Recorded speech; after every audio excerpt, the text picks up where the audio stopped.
And what's happening, guys? Welcome along to another episode of 420 News. It is Friday-High-Day out there, guys, and it is 4:22. Slightly a bit late there. We missed 420, but it is 4:22. So 420 and 422. Yeah, both of them good for smoking, including 424 because what is 424? You know it. So welcome, guys. Apologies there for the slight delay. I'm actually going to have to change up just a little bit of the style there again today. Just had a few things come up here, and it was a bit difficult to make it today, but nonetheless we did make it. I have a little pre-recorded piece that I will play for you in a short bit because I have to get my daughter down to her acro training. But before I play that, we'll get the blaze up. We'll do a little protest and all of that there as well. A little civil disobedience protest before I play that piece for you. But once that I start playing that piece, it should give me enough time to get down the road and get back again.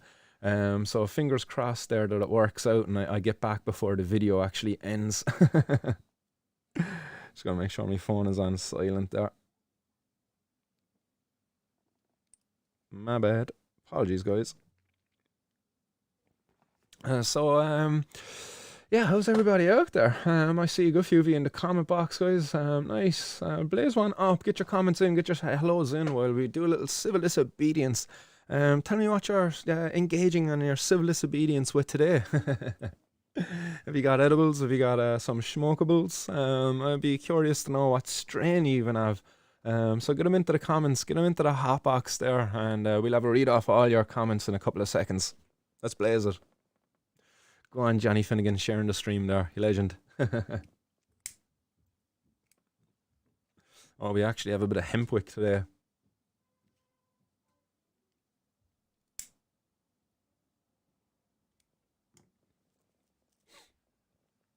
Oh, there we go. Hempwick blazed up, ready to go.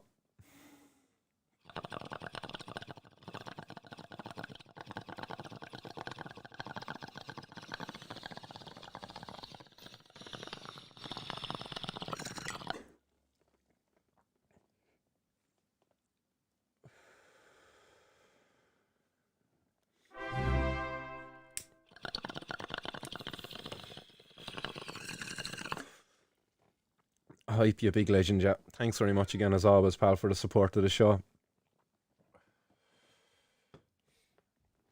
Ah, legend. So the comments, guys, I see Daniel Crowley out in the comment box there, up in the hot box. What's happening, Daniel? We have Keith Griffin out there as well. Hope you're keeping it real, Keith. What up, Martin and everyone? Happy High-Day. Nice. John Finian is out there as well. Robert McCormick, what's happening? He's saying hello, happy people. Miss Stowways is in the audience.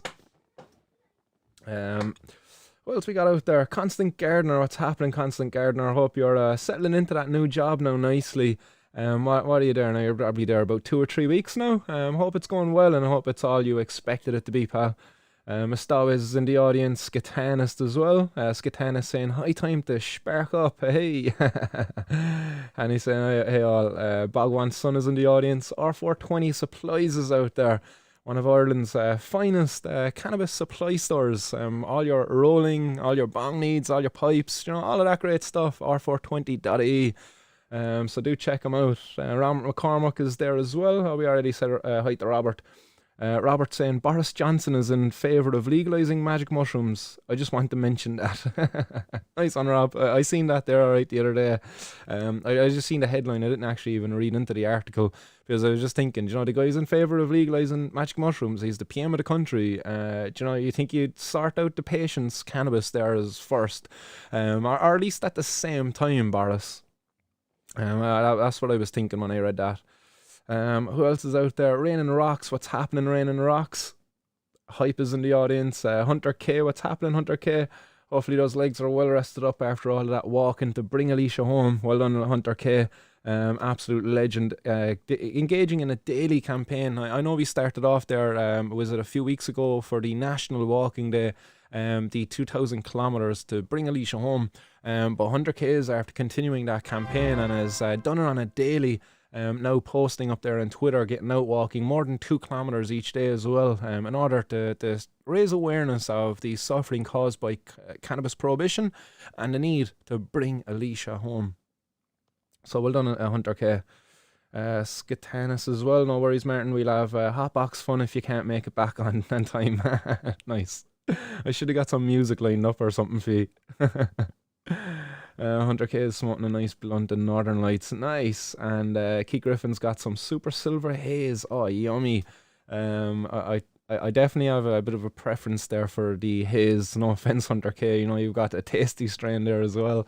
But there's nothing like a nice haze, you know, a proper good haze taste. Like, you know what I mean? If you know, you know. I'm on my SSH, but tonight my Red Dragon comes out too sore. Nice. Those were autos as well, weren't they? The Red Dragon is anyway, at least like I know that one. Monsieur Fudge is in the audience. What's happening? Morning all. Best have a bowl. Morning. Good morning. Where are you at, Monsieur? That it's morning. Liam O'Gorman. Peaceful protest. Yes, only nothing but peaceful protest there on 420 News, pal. R420 Supplies smoking on a bit of Cali Haze CBD and has some Amnesia waiting at home too. Nice. And I believe others out there, if they want to enjoy some of that Cali Haze CBD, just drop R420 Supplies a message, and I'm sure they'll look after you over there. And Robert McCormick started microdosing magic mushrooms, and I have to say it does cure depression and anxiety a lot more. Nice one for that feedback there. I've definitely been microdosing with magic mushrooms myself as well, taking some of those Liberty caps for quite a while now, and have definitely noticed some small improvements. I wouldn't say like there's been a major note, like it completely stands out like, oh, the difference, but it's like subtle. There's subtle changes, you know. You might notice little changes. I won't jump out at you at all first, but maybe, you know, if you're suffering with something such as anxiety and depression, then you would notice it a bit more than, say, somebody like myself, which I'm, you know, touch wood, luckily enough to not be suffering from any anxiety or depression at the moment. So maybe for somebody like that, you'd notice it a bit more. But all the same, nice one for the feedback, Robert. Always good to hear from other people out there who are engaged in this too, because unfortunately, you know, it's not something you'd really be getting told from your doctor. Graham Clancy would love a bong. I'd love one too. I'm gonna have one. Blaze up a second bowl before we get the pre-recorded piece playing there for you guys in a couple of seconds to deliver the first headline of today's 420 News.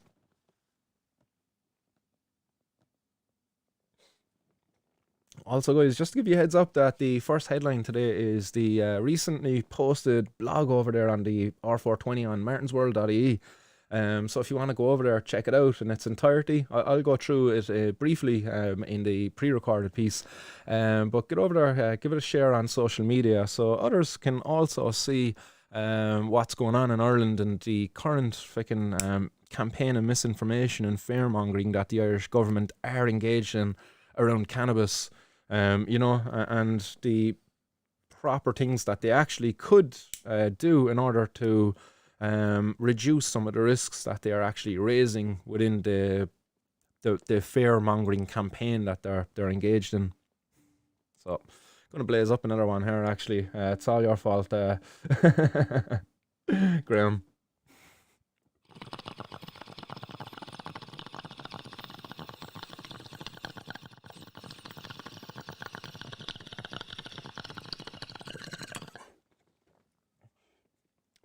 So tasty. Critical kush.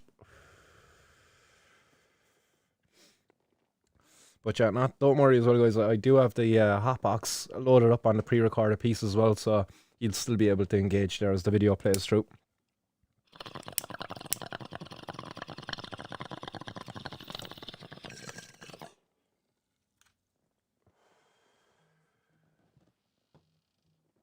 Right, other comments there before we hit this video. Pots for 420s out there as well. Even a Martin, how's everyone? Currently blazing some sour diesel. Nice, happy days. And Hunter K's legs are doing great. Excellent, good to hear. Barry Fields in the audience as well. What's happening? Battle Clips. Sorry. Yeah, correcting the spelling there. Barry Fields was. Love it. Good stuff. And Constant Gardener saying there that it is well settled into the new job at the moment and will be sticking with it. Great to hear. Nice. Once your fudge, order next week or 420 supplies. And hype as well. Someone must have spooked Boris Johnson with a few mushrooms. And Skatana saying that best antidepressant out there with a little mushroom emoji afterwards. Definitely, I would definitely say that macro doses of mushrooms, like they're like clicking the I don't know, it's like refreshing, you know. It really is refreshing. I definitely recommend that people should do it at least once a year, you know. Following advice from your health professionals as well and all that, like, you know. I'm not a health advice professional, and that is not health advice. Disclaimer there. And Caddy is the way forward. Jellies being blazed. Nice. And Cal is out in the audience as well. Welcome to the show, Cal.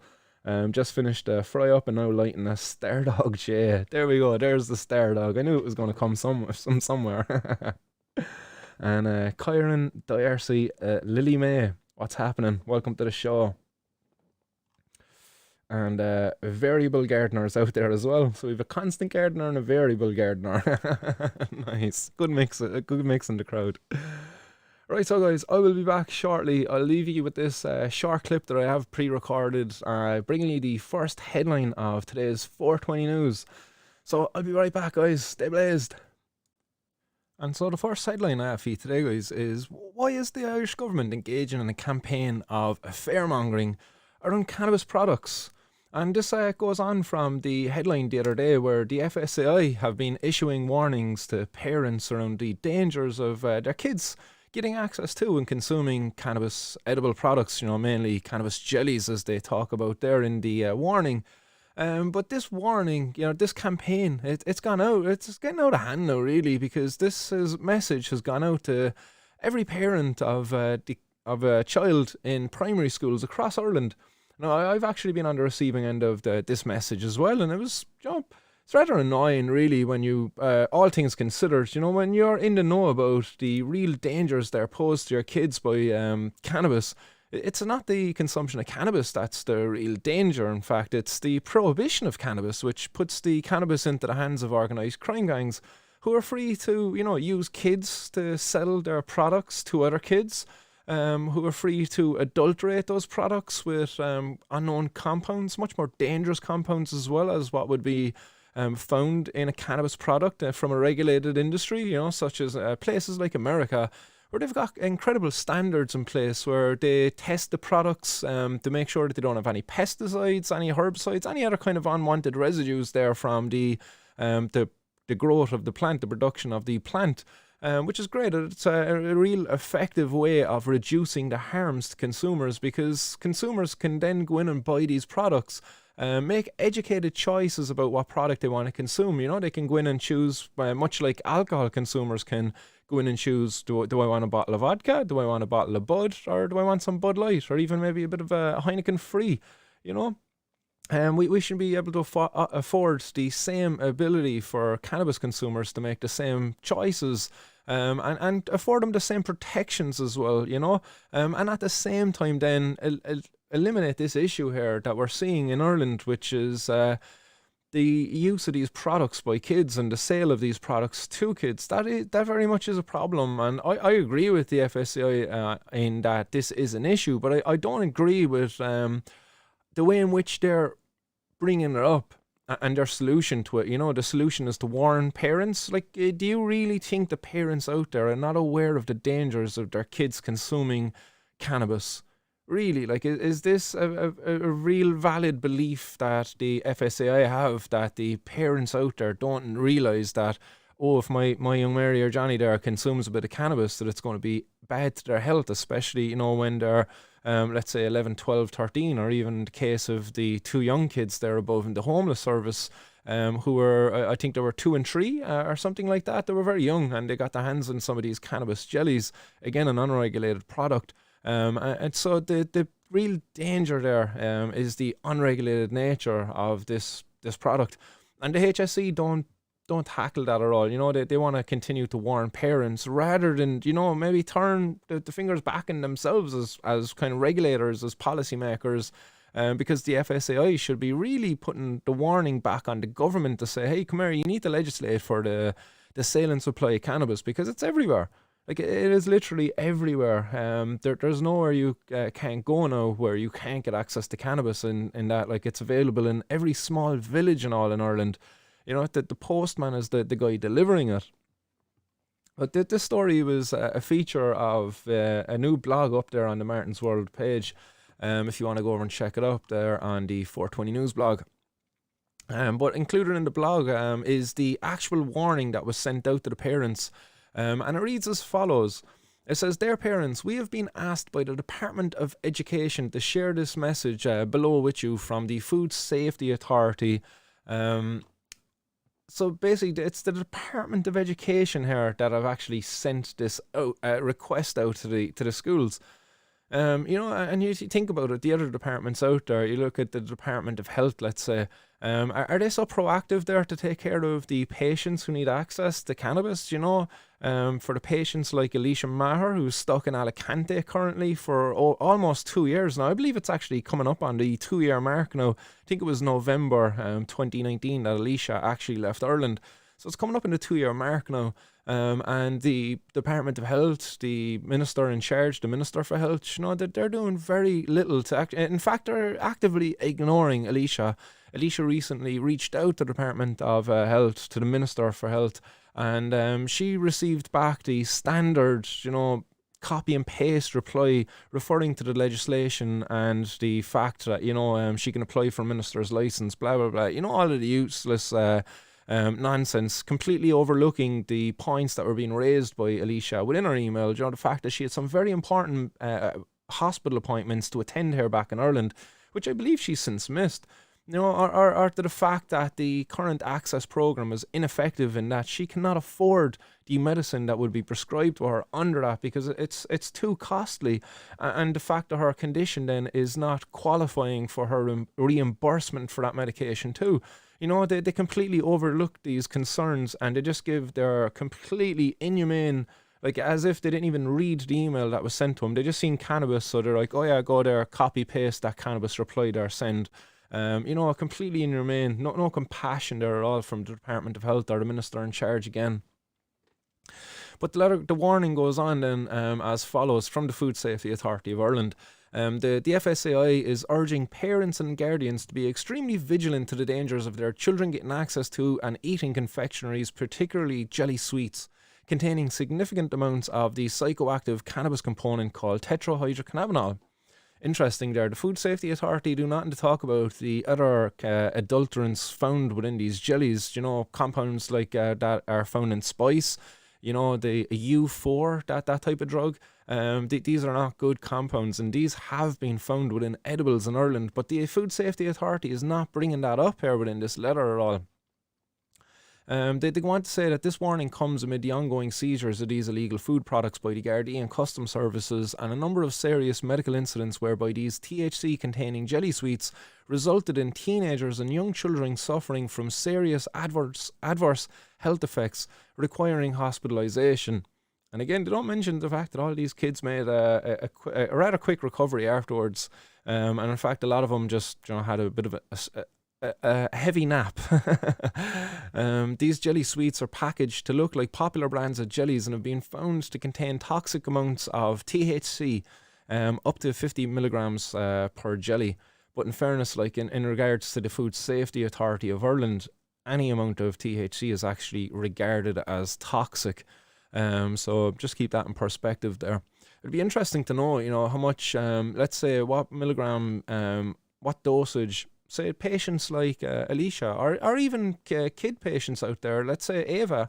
I'd be curious to know, how does this dose compare to that received by Vera's daughter, Ava? Was she regarded as being toxic? Because I know Vera was quite upset by this warning because she received it too, being a parent of a child in a primary school in Ireland. But the warning goes on to say that these these jellies, jelly sweets, are packaged to look like popular brands of jellies and have been found to contain toxic amounts of THC. Actually, I read that one there. But again, they talk about the packaging there looking like popular brands of jellies.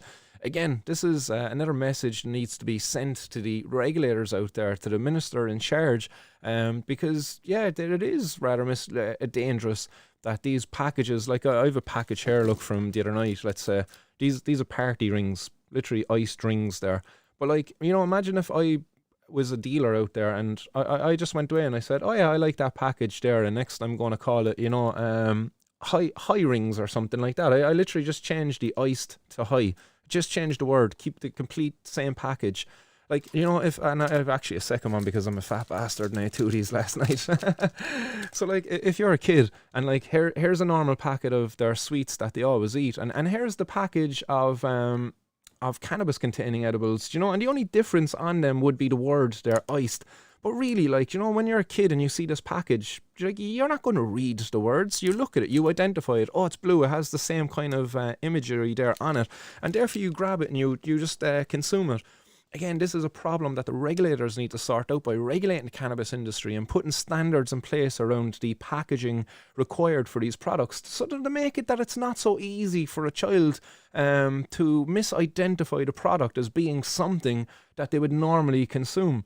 Again, we can only sort this out if we end this prohibition of cannabis and put in place regulations so consenting, educated adults can go and buy these products.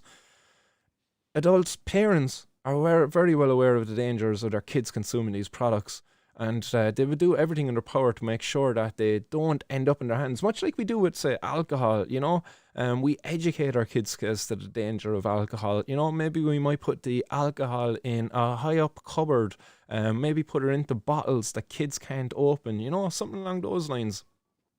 Because we're trusted as parents to look after our kids. We drive on in this, in the rest of the warning. Depending on the concentration of the THC, eating one of these jellies can mean an equivalent intake of THC that is 5 to 10 times higher than the inhaled from a single cannabis cigarette. And also, unlike the almost immediate effects of inhaling THC, ingesting THC through these jellies can take up to 30 minutes for effects to be felt. So again, the 5 to 10 times higher than inhaled from a single cannabis cigarette, like that's kind of inaccurate, really, when you think about it, because in fact, you're not actually even getting the effects from the THC, because when you inhale from THC, the cannabis, the smoke goes to your lungs, the blood picks up the compounds, carries it back to the heart, sends it to the rest of your body.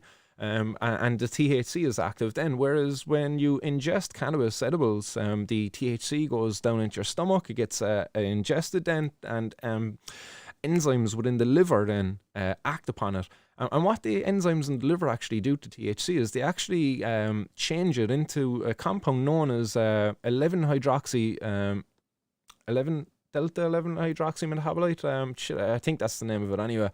Forgive me for not being able to call that off the top of my head. But that compound is actually more potent than THC in itself.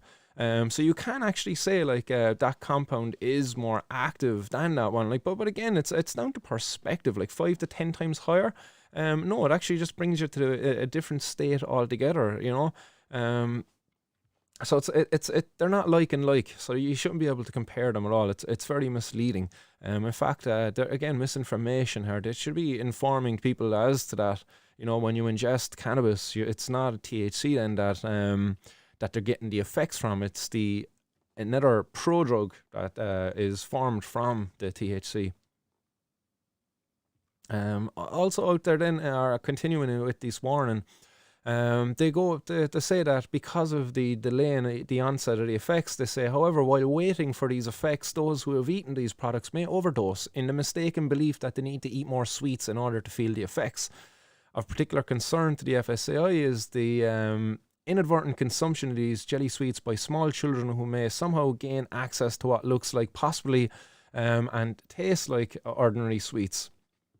So again, here they're almost leading on as if they don't know how kids are getting access to them. But how kids are getting access to them? Because of prohibition. Prohibition makes it so easy for kids to get access to these products.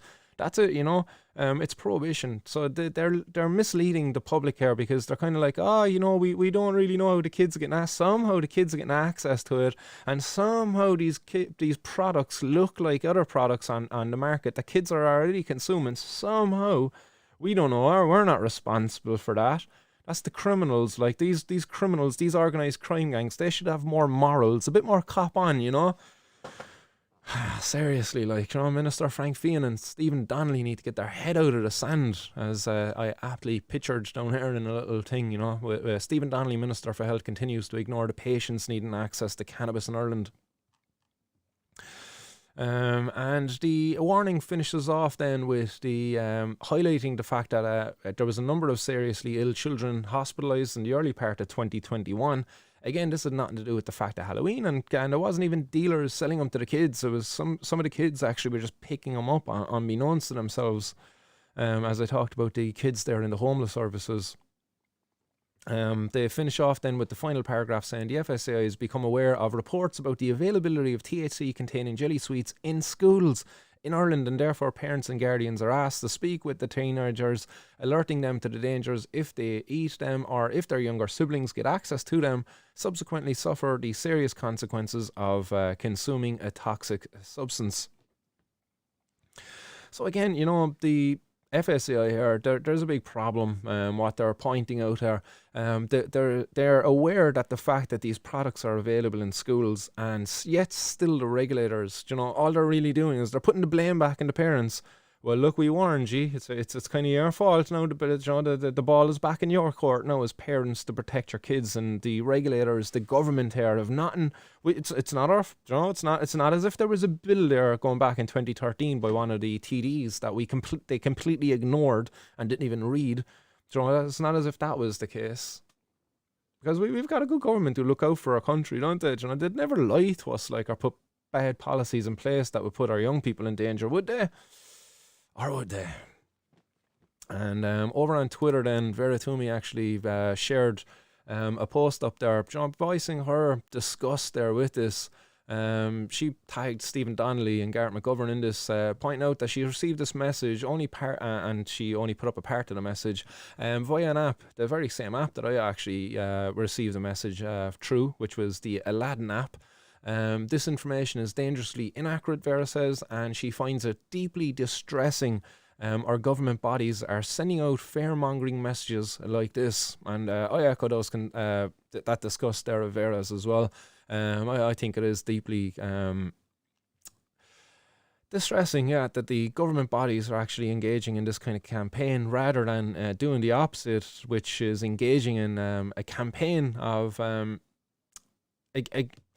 highlighting the dangers of these policies, you know, not doubling down, you know, because that's what they should be. They should be sending messages there to the ministers in charge. You know, even Stephen Donnelly himself, you know, he's very well aware of the failures of prohibition, given his hot press interview there in the past. But yeah, it is what it is anyway. So we drive on from there because that is deeply depressing news to be reporting on.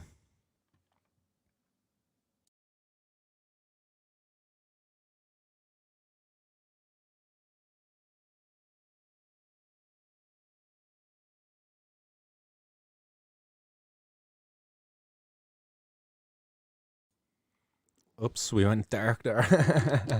Apologies for that there, guys. I was actually watching myself there on the YouTube, rather than looking at my bloody stream thing here. So there was the time difference there. So I was like, shit. So yeah, absolutely appalling stuff there, really, from the Irish government engaging in that campaign. They're as I say in that video there, they're completely misleading the public. Yeah, just in time. They're completely misleading the public here, because the danger isn't posed to the kids by cannabis. It's actually posed to the kids by the prohibition of cannabis. The prohibition of cannabis makes it so easy for these kids to get access to it. The education around, say, the storage of cannabis, the packaging of cannabis, you know, the regulations or the lack of regulations there. That's the danger that's posed to the kids, as I use those ice rings there to kind of compare. As that is the reality today. It's a wild west out there. Organised crime gangs are free to use whatever style packaging they want. And there could be there's many popular products out there already. Again, we all know the Sour Patch dolls, the Sour Patch gummies, whatever they're called. That they've been heavily ripped off. The Stoner Patch gummies, that's a complete ripping off of the branding of a legitimate product. And then it's being used and taken advantage of then there afterwards, and it is a dangerous one as well when you consider you've a kid in an environment that, let's say, where there's a careless adult in that environment too, and that adult leaves that product lying around the place. How's that kid going to know the difference? Like, the truth is that they won't know the difference, and like, what kid is actually going to read the thing that says, oh, not for kids or something? They're just literally going to see it, and their mind is going to tell them, oh, that's the Sour Patch gummies. Decent, eat them, nice one, happy days. 20 minutes later, it's like, why do I feel a bit sluggish? Not really good. But again, as I say, it's the wrong message being sent out there. The message just needs to go back to the policymakers, because that's where the issue is going to be solved. It's not with the parents. Parents are doing everything they can. Parents are over feckin' stretched in this country, because like, they're being pressured by the terrible policies of the government, which are putting the astronomical rents there at the moment, the astronomical fuel prices. Parents are forced to go out and work 2 jobs, making even more a dangerous situation there for the kids, like, and making it even more difficult for the parents to care for those kids and to provide a protective environment for them, making it more easier for the organised crime gangs, who again the government also prop up with their policy of prohibition, make it easier for them to access your kids too. It's a mess. Like, it's a mess. One thing leading just to an escalation of the next thing. And where's it all going to end?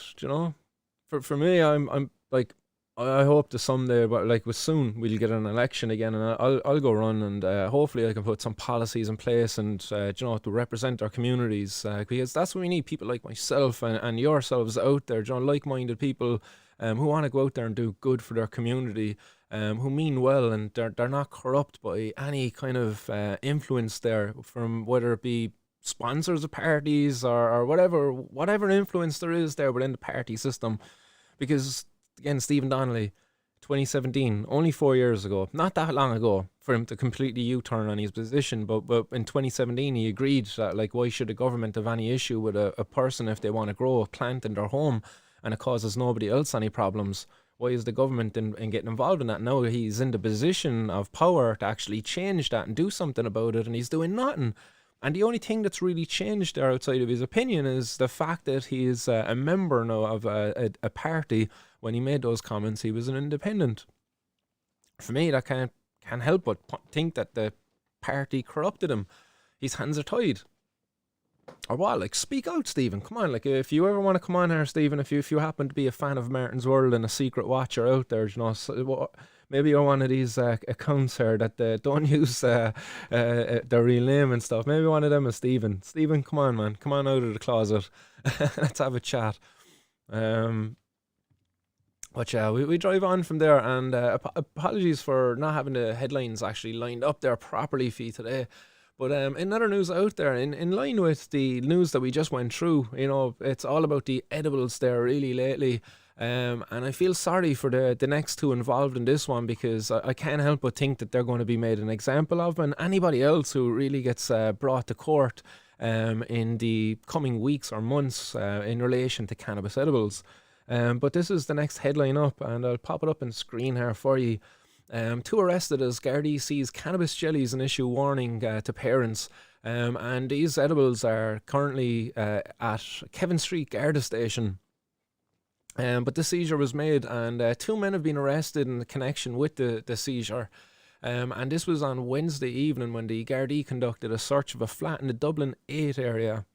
And the Garda spokesperson said 2 males were arrested and detained at the Kevin Street Garda Station and they're putting out the warning as Halloween approaches. Gardaí are again reminding the public of the dangers of these products.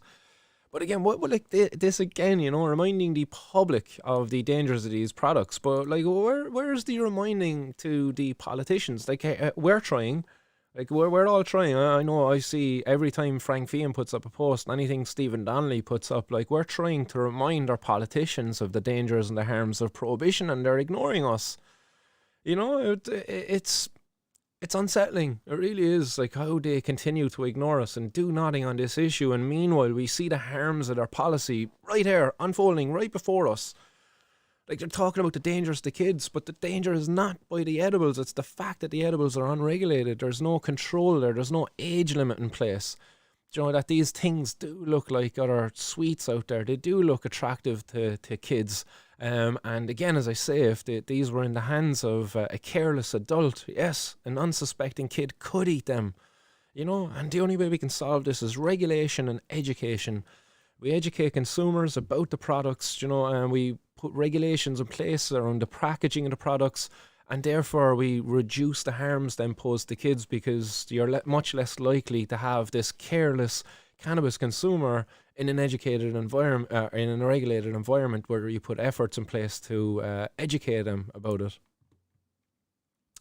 It says the dangerous sweets can easily appear to be recognised brand name jellies at a glance, and the jellies contain up to 600 milligrams of THC, which is a psychotropic compound, cannabinoid found in the cannabis plant that leads to a euphoric high on people who consume it by smoking, vaping or eating.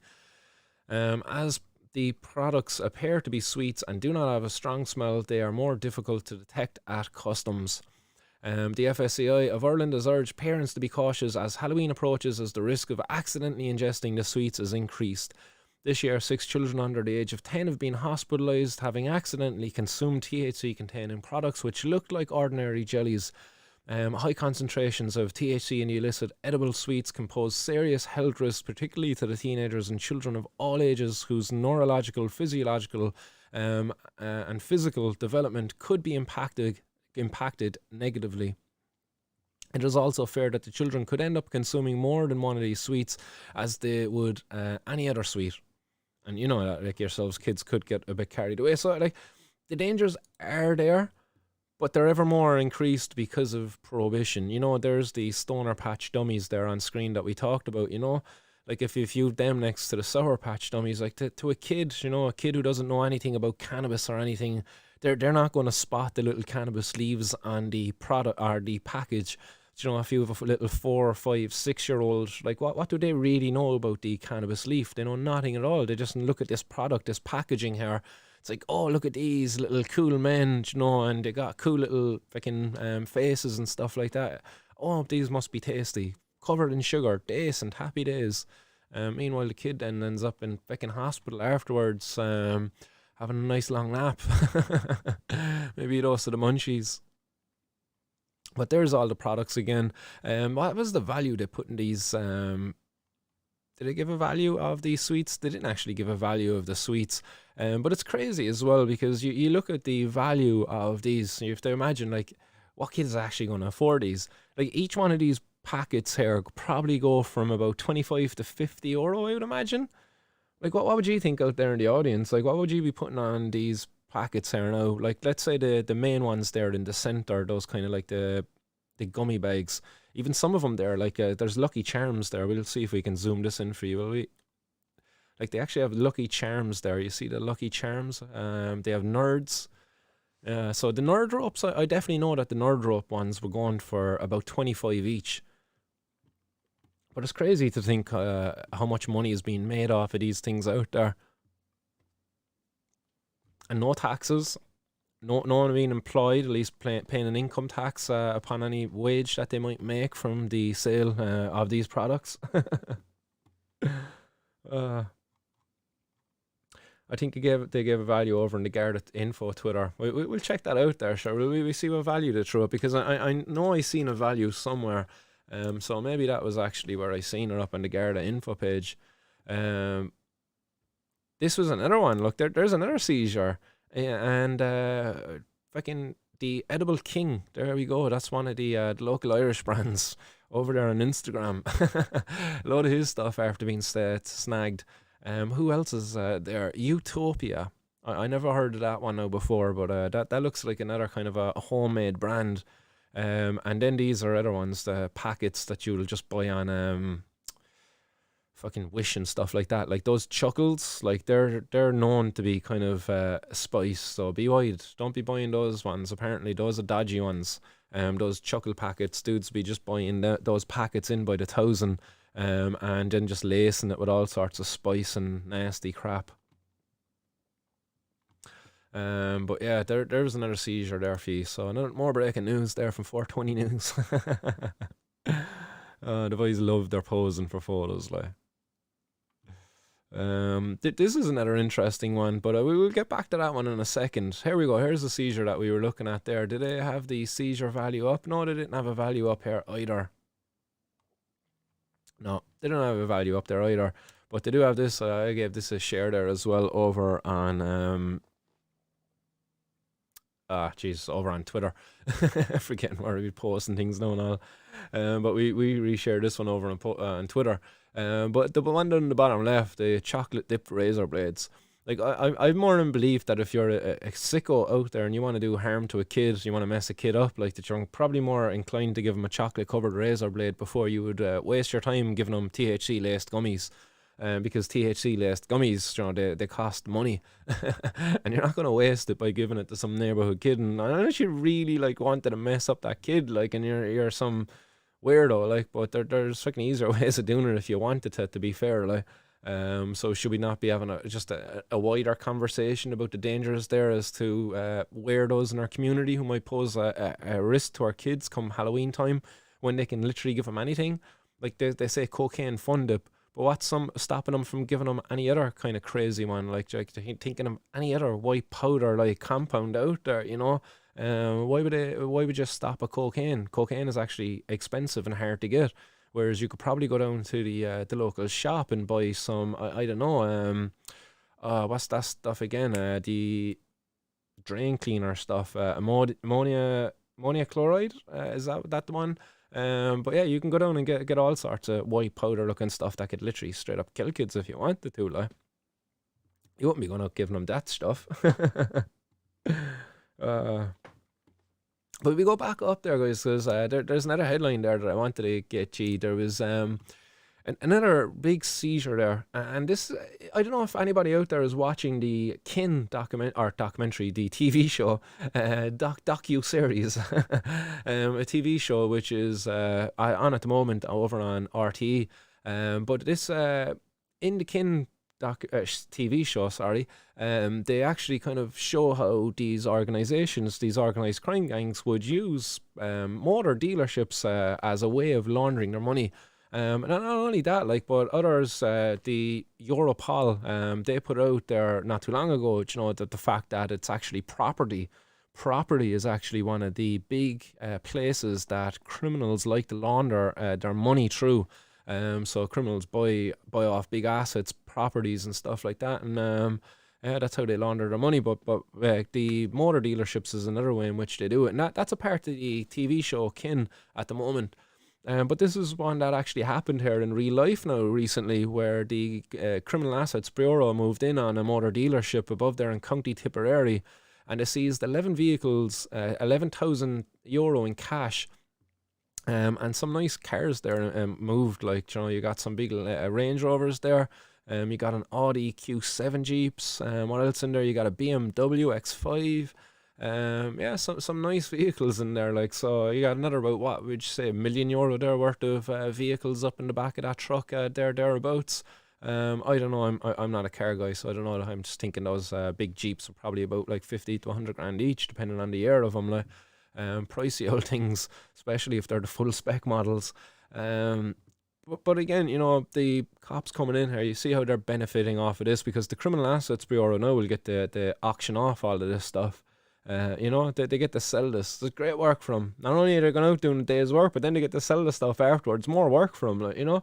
But what's their job actually doing? What's the benefit to the taxpayers who pay the CAB to go out and do this? Because while they're doing this, you know, these criminal gangs are getting ever more rich. Like this €11,000. Let's say if that was €1 million worth of cars up in the back of that, that's only a small hit for these guys. You know, you watch that show, and me and my buddy were talking about it the other day as to how they blew the money out of proportion in terms of the rate. But really, like, you know, there's just a lot of money out there. If this is €1 million hit there for an organised crime gang, that's a small little bump in the road for them. Like they'll overcome it in a couple of weeks. Like they'll just put the pressure down there in the community. Like just push the drugs a bit harder in the community, and they won't be long replacing what was taken off them. So a lot of wasted time and efforts by our more arms of our government here, the Criminal Assets Bureau in this case. And while all this is going on here in Ireland, while organised crime gangs are out there making millions of euro off of the vulnerable people in our communities, off of the consumers of cannabis out there, Luxembourg is moving forward in a more positive direction. And we were only talking about this on Wednesday's show, weren't we? We were just kind of throwing it out there. Who will be the first European country to legalise and regulate cannabis? Well, technically, Luxembourg are, I don't know, would you, we didn't set any criteria, I suppose, because technically they are, because Luxembourg have actually legalised and the home growing of cannabis. So happy days. I'm not too sure as to all of the rules that are in place over there, but some of the rules that are being considered are going to be that up to 3 grams of cannabis will no longer be considered a criminal offence. So again, you have to wonder there with that again. So if you've got 5 grams of cannabis, it's a criminal offence, but your fines are going to be, it's going to be small. Don't worry about it. It's going to be a small fine. But come here, if you're poor, if you're unemployed, like come here, a small fine is actually going to be quite hurtful. So it's a weird one. Like, so it's I would say the headline is it's a bit incorrect in this one. I would say that they've decriminalised it. So that would be what I would say here. I would say Luxembourg is the first in Europe to decriminalise growing and using cannabis. Because they haven't really legalised it. They've legalised some forms of it, It says under the legislation, people aged 18 and over will be able to legally grow up to 4 cannabis plants per household for personal use. So again, if you grow 5 plants, it's now kind of a criminal matter again, 5 plants. But why is that criminal? Like, shout out to TG, shout out to Temple Grower over there in Canada. Like, and he likes to produce some seeds from his plants. So when he does that, he likes to go pheno hunting. And I don't know if you know what pheno hunting is, but it's when you look for a particular trait within a plant. And in order to find that trait, sometimes you might want to grow about like 20 to 100 plants, because you might be looking for a specific trait. And you want to be able to replicate that. Like, so let's say you grow 20 plants, you find a pheno there, like, and you've another few plants going again, because you want to stabilize those genetics then as well, which requires more plants. And if you're a hobbyist and you want to do that, well, effectively, you're still a criminal in Luxembourg. So no, I think the headline is misleading. If they criminalise growing and using cannabis, because if they've legalised it, then it wouldn't be a criminal matter to grow 5 plants. You won't be getting fined for it either, I just think it's another way of just criminalising people for doing something that they should be, they've every fucking God-given right to be doing it. If I want to grow 100 plants up my back garden, like, as long as I'm not going out there in the street and selling that without a license, and the government should put the rules in place as to how people should get that license, and it shouldn't be too difficult either. But as long as I'm not breaking those rules, going out and selling it like that, the government should have no business whatsoever as to how many plants I'm growing up my bloody back garden. They've no business how many tomato plants I'm growing. They've no business how many onions I'm growing, So they should have no business as to how many plants I'm growing. And if they keep their business, then that's just another form of discrimination on people who choose to grow this plant. So the fines, it says here, would be reduced to as little as €25 for possession of under 3 grams. So actually you still get fined for under 3 grams. So there you go. It's only decriminalisation. Like, again, a very misleading headline. And that's down from €251.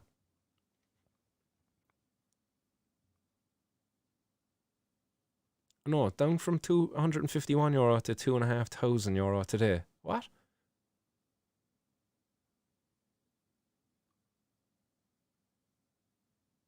Oh yeah, that's very misleading there, that part. I'm trying to make sense of that. But it says above 3 grams, nothing changes. You will be considered a dealer. There you go. Look, nothing changes for car drivers either. There is still 0 tolerance. There you go.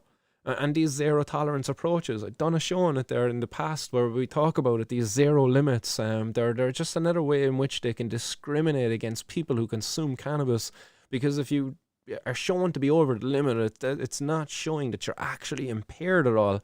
It just shows that you've consumed cannabis within maybe a very wide window where the potential of you being impaired is actually not that very high, you know? Pardon the pun there, not very high. Government sources said that the legislation was driven by a desire to liberalise consumption and cultivation within one's own four walls. So that's what it's all about, really. Like, you know, they've decriminalised cannabis growing within your own home. And don't think of bringing that cannabis outside of your house with you. Do you know what I mean? Don't think you can call over to your Uncle Jim's gaff there and bake a cake, you know, with the cannabis that you grew at your own house. Because when you're driving across the road, like as they pointed out there, you're still going to be regarded as a dealer with the 28 grams if it's announced that you were going to use in the cake. You've grown that. You've grown it yourself, like, you know? Even if you get caught with only 3 grams, if you started making, like, what's that, 9 trips, if you made 9 trips to get 27 grams over, because you take less than 3 grams each time, or 26 grams actually, sorry, take less than 3 each time, you know? Madness, like, madness. So, like, it's a step forward in the right direction, but still they have a long way to go, like, they really do, because that's just so backwards. So yeah, you know, some people are celebrating this, but for me, I just can't help but get infuriated by it, because it's like they're acknowledging that the prohibition is wrong, but it's like we're not willing enough to, you know, undo the harms there just yet. We'll slowly get there. You can grow 4 plants. We might let you grow 8 next time. Do you know, we might actually let you grow 25 then another time, like, you know, because of the hobbyist, maybe seed producers out there. Where do we go? Like, you know, it's just another way in which they can discriminate against our community. It's just really messed up. I don't know how many people out there, like, thought this was great news. Oh yes, Luxembourg legalizing cannabis, but and it is, don't get me wrong, it's good news. But it's still, like, within it, it's every cloud is a silver lining, I guess. That's how I would see that. And again, a bit of a pun there. Every cloud, hey. So that's the headlines I have for you today on today's Fri-High-Day news, 420 news. I'll have to run there again in about 10 minutes, guys. I'll have to go back down there and pick the daughter up from Acro. But before we do, let's blaze one up. Let's blaze one up. A little celebration with our brothers in Luxembourg who get to grow up to 4 plants at home. But they can't leave their home then with the cannabis. Like, I wonder what the rules are as to how much cannabis can they possess at home, you know? You have to wonder there, because they probably have some silly rule, like something like Malta's. Malta have allowing 4 plants as well at home, but you're only allowed have 50 grams of cannabis then, meaning effectively that you should be only harvesting about 12.5 grams of cannabis, dried weight, from your cannabis plants. Like, that's ridiculous. Or even one, like, even if you were to harvest 1 plant, like if you grow that plant good, like, you're definitely going to get more than 50 grams. Shout out to everybody out there who should be growing their own.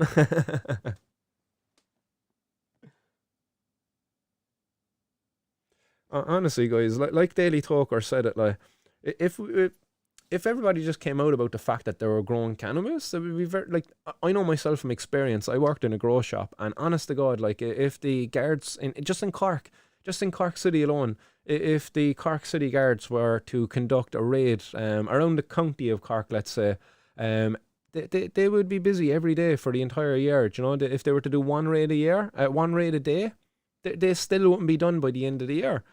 That's how many people are growing out there, you know. I would imagine in 5 years they still wouldn't be done if they were to do only 1 raid a day on all of the growers out there. You have to think about it, like, the county of Cork, the population there, what's the population of County Cork? Is it like 900,000 or something? I'm a Cork man, I'm always going to make it sound bigger anyway, aren't I? Like all the guys, yeah, is that on 3 inches? What? Population of Cork. Alright, it's a bit less. I don't know, that's the population of the city. The city has 1 million. The county has 500,000.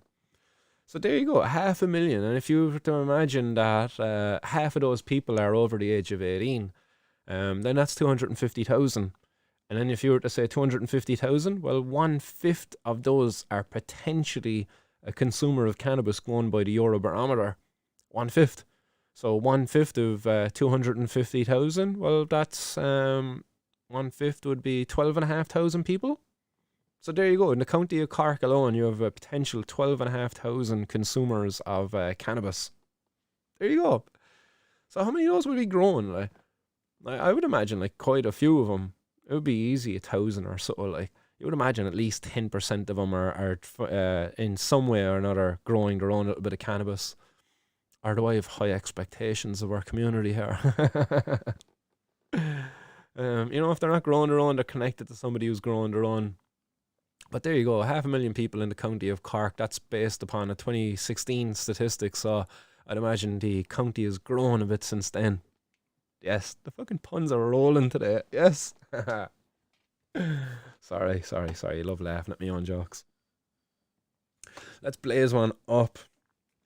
And we'll get through some of your comments there as well, guys. Again, apologies for always just like turning over. Just your comments are over on another screen there. I might drag you back to the one in front of me there now, Andy. So I'm looking at the camera a bit more.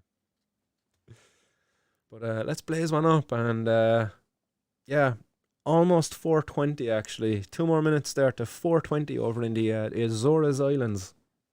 So blaze on up to the Azores.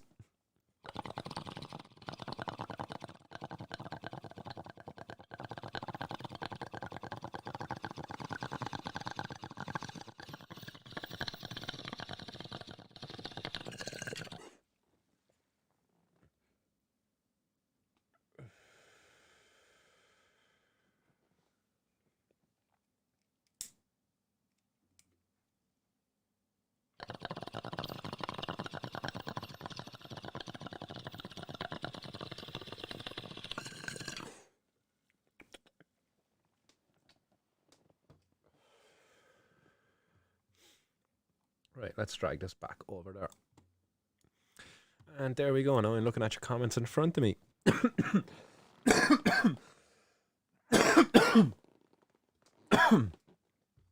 Fuck it, it's almost 4:20. We might as well get another one going, will we? Probably got time for another ball before 4:20 rolls around again.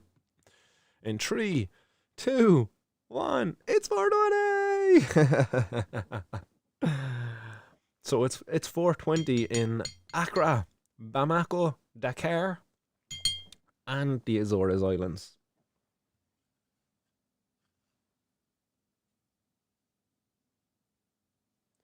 Ooh, so let's blaze one up. It's 4:20 again. Woo! Civil disobedience protest. Yes. We are not criminals. Cannabis Reform Ireland. Bring Alicia home. End the madness of prohibition. Growing plants should not be crimes. It should not be a crime. So yes, I'll smoke to that.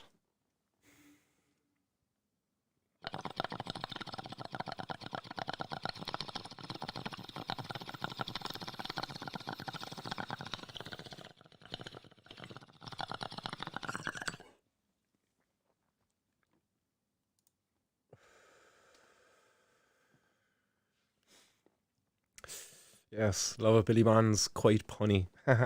Yes.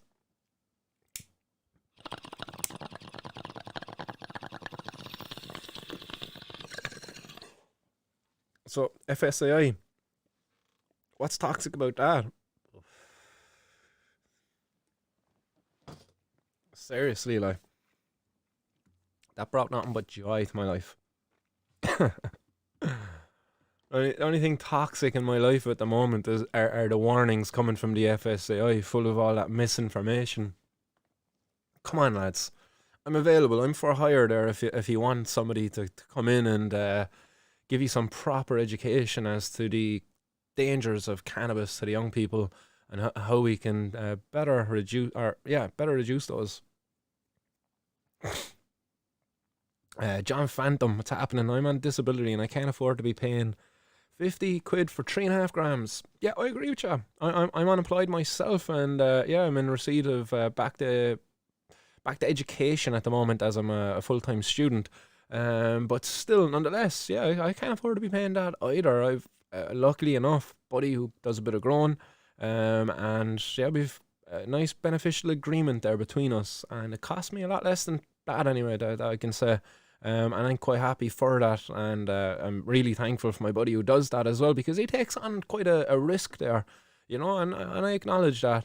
And this is why I'm fucking out here fighting, screaming from the rooftops to do that, because I don't want to see my buddy or none of the rest of you, because I've gotten to know quite a few more people out there who are growing cannabis, and I don't want to see any of us being taken down. And if any one of you out there are taken down, guys, Martin's World podcast at gmail.com.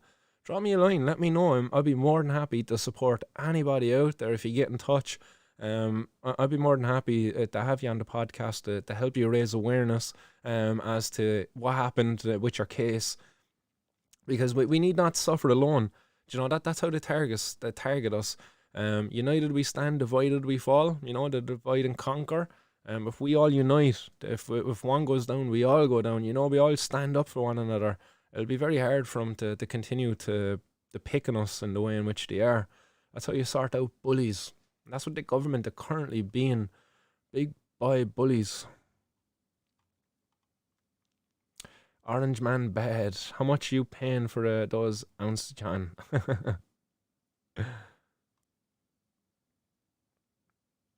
And John Phantom, I can already carry like 4 ounces on medical hair.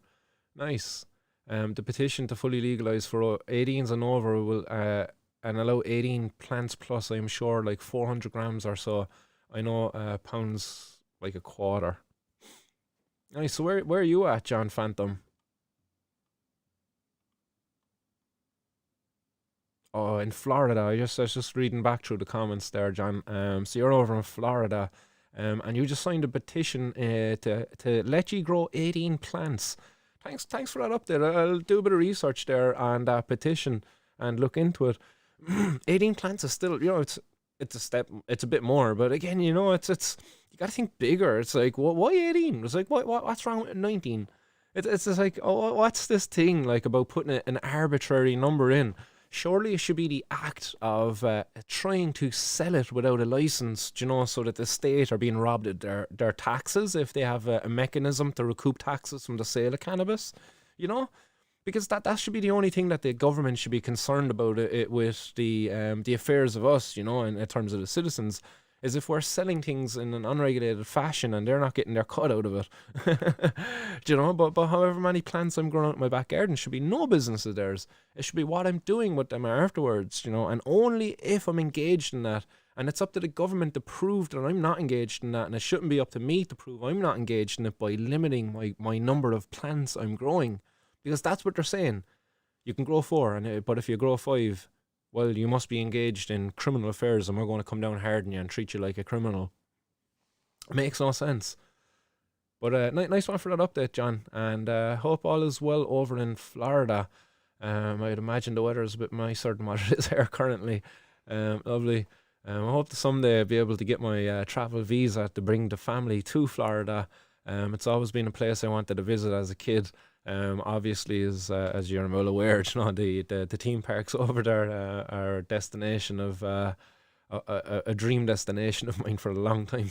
And having criminal convictions now at the moment, it's going to impede upon achieving that dream. I still dream though. Until then, I suppose I got Disneyland Paris. Ross Dr. Green Thumb won some seeds and swags on this, and Temple Growers was another winner. Nice, happy days, good stuff there, Green Dr. Green Thumb. Hopefully those seeds go nice for you. Given your name, I'm sure they'll go very well. Karan C says we're moving forward, but we're not moving forward. The confusion, yeah, it makes no sense. Yeah. John Phantom, vice trainer was the road manager for the Doors. He is my dad's cousin, and middle name Vincent is from him. Said Jim didn't do pot. Someone gave him a space cake in Amsterdam, and it was in the hospital. No, There is a video of the night on YouTube. Search for Vince Trainer in the description. It says Jim went to hospital. Right, I'll have to have a look at that later. Nice one. And Paddy J is joining in there as well. What's happening, Paddy J? Hi all. Someone should send out a warning to every voter, state, and warning your government having a clue about the hellish approach to cannabis. Very true. It was something I was thinking of actually as well. We've to counter the argument of the FSCI and come up with one warning the parents of the dangers of prohibition. That's the warning we need to be putting out there. But how much homebrew are we allowed to make? Is it BS? It's BS. Yeah, the amount of homebrew you're allowed to make is ridiculous. It's about 250 litres you're allowed to brew, but there's really no limit upon how much you can store in your house. You can literally go down to the off license and buy as much vodka as you want. Go back down tomorrow, buy even more of it, and store it at your heart's content at home. There's no limit to how much you can store or carry. Yeah. Guys, I am going to have to bounce under time constraints there at the moment, but it's been a real pleasure to give the 420 news out to you today. Delighted to be able to get it to you, but I'm going to have to run. But I'll be back on, excuse me, on Wednesday, guys. It's a long weekend, don't forget. But keep an eye out for some interviews to drop there over the weekend. I'll say no more. But until then, I'll be back on Wednesday with more 420 news. And so keep her lit and stay blazed. Peace.